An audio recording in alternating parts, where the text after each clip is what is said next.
free speech is meaningless unless you allow people you don't like to say things you don't like. Otherwise, it's irrelevant. And if at the point at which you lose free speech, it doesn't come back. I think the issue some people have is that a lot of people were brought back. I mean, some people were brought back who were previously banned for spreading things like QAnon conspiracies. You have people like Andrew Tate who were brought back, who were previously banned for things like hate speech.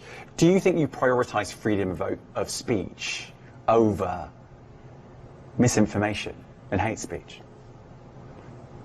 Well, you know, who's to say that something is misinformation? Who's the arbiter of that? Is it the BBC?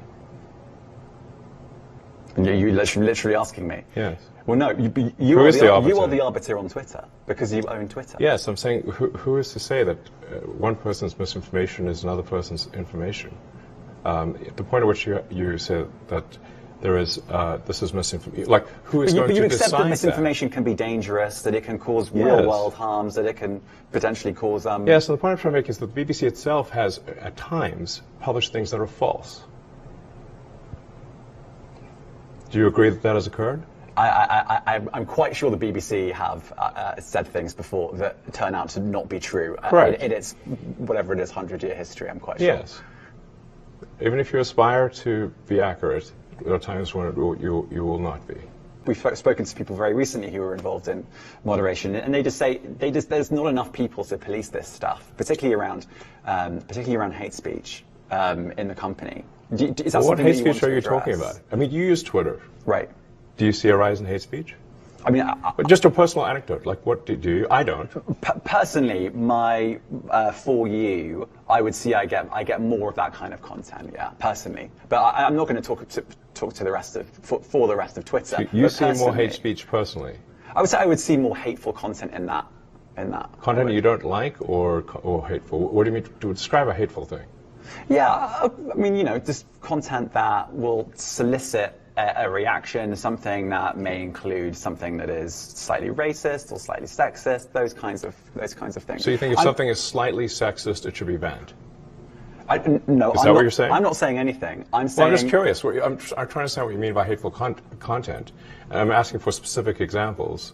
And you just said that if something is slightly sexist, that's hateful content. Does that mean that it should be banned? Well, you've asked me whether my feed, whether it's got less or more. I'd say it's got slightly more. That's why I'm asking for examples. Can you name one example? I honestly don't use. Honestly, I you don't. can't name a single example. I'll tell you why. Because I don't actually use that for you feed anymore. Because I just don't particularly like it. But you and said actually, a lot of people are quite similar. I only look at hang on a second. my You said you've seen more hateful content, but you can't name a single example, not even one. I'm not sure I've used that feed for the last 3 or 4 weeks. And then how did you see the hateful content? Because I've been using Twitter since you've taken it over for the last 6 months. Okay, so then you must have at some point seen for you hateful content. I'm asking for one example. Right. And you can't give a single one. And I'm saying... Then I say, sir, that you don't know what you're talking about. Really? Yes, because you can't give me a single example of hateful content, not even one tweet. And yet you claimed that the hateful content was high. Well... That's a false. No, what I claimed... You just lied. What I claimed was...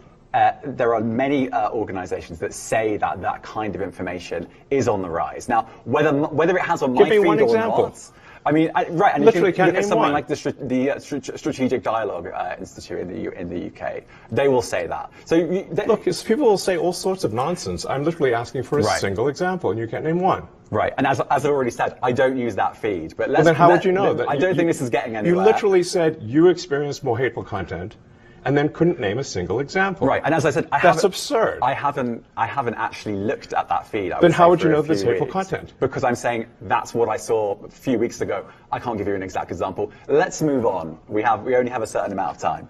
COVID misinformation. You changed the COVID misinformation. Has rules. BBC changed its COVID misinformation? The BBC does not set the rules on Twitter, so I'm asking you. No, I'm talking about the BBC's misinformation about COVID.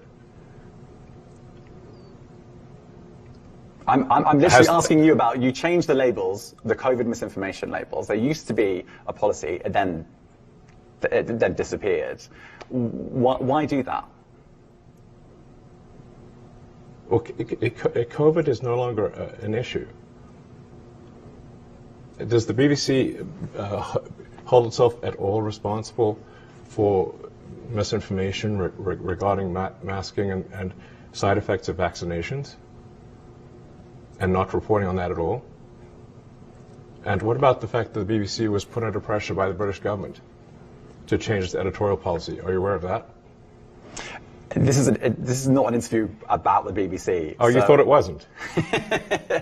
I see now why you've done Twitter Spaces. I am not a representative of the BBC's editorial policy. I want to make that clear. Let's talk about something else. You want to talk about the BBC? You too. All right, let's talk about something else. You weren't expecting that.